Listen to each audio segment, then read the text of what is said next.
For an echo to be produced, what must happen to the sound? An echo is a distinct reflected sound heard when the original sound waves bounce off a hard surface located at a minimum distance of approximately 17.2 meters. This reflection must reach the ear after the original sound has persisted for 0.1 seconds to be perceived as a separate sound by the human brain. What is a characteristic of the sound produced by a Galton's whistle? A Galton's whistle produces ultrasonic sounds with frequencies higher than 20,000 Hz, which is beyond the upper limit of human hearing. These whistles are frequently used for training animals like dogs that can perceive these high-frequency sounds. A. The sound is ultrasonic, meaning its frequency exceeds the 20 Hz to 20,000 Hz range audible to humans. B. The frequency of a Galton's whistle is typically adjusted by changing the volume of the resonating cavity, not by string length. D. While some musical instruments use hollow boxes for resonance, a Galton's whistle is a specialized pipe designed for high-frequency output. Which type of matter is considered least elastic in nature based on sound wave velocity? Elasticity in physics refers to a material's ability to return to its original shape, and gases have the lowest bulk modulus among the states of matter. Because sound velocity is proportional to the square root of elasticity, sound travels slowest in gases compared to solids and liquids. Which characteristic of sound is related to how high or low a sound seems?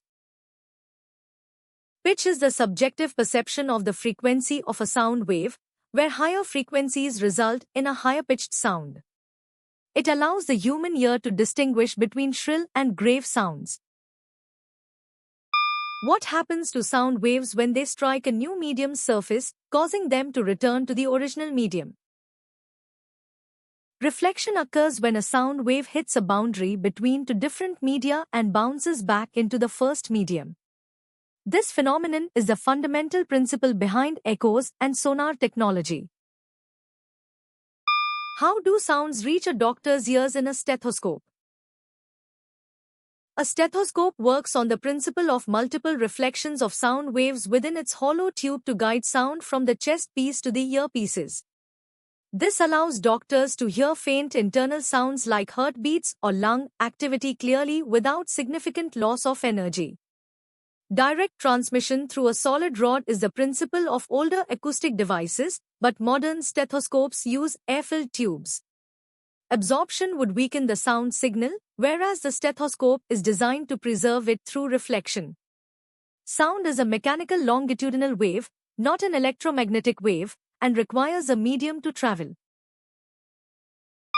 How long will it take for a sound traveling at 300 meters s1 to cover a distance of 1.5 km? Time is calculated by dividing the total distance, 1,500 meters, by the speed of sound, 300 meters s1, which results in 5 seconds. In physics problems, it is essential to convert units like kilometers to meters to ensure consistency before calculation. A. 0.5 s is incorrect because it would result from a distance of only 150 meters. B. 500 s is incorrect as it implies a distance of 150,000 meters or a much slower speed. C. 50 s is incorrect because it represents a decimal error in the division of 1500 by 300. What is the speed of sound in iron at 25 degrees Celsius?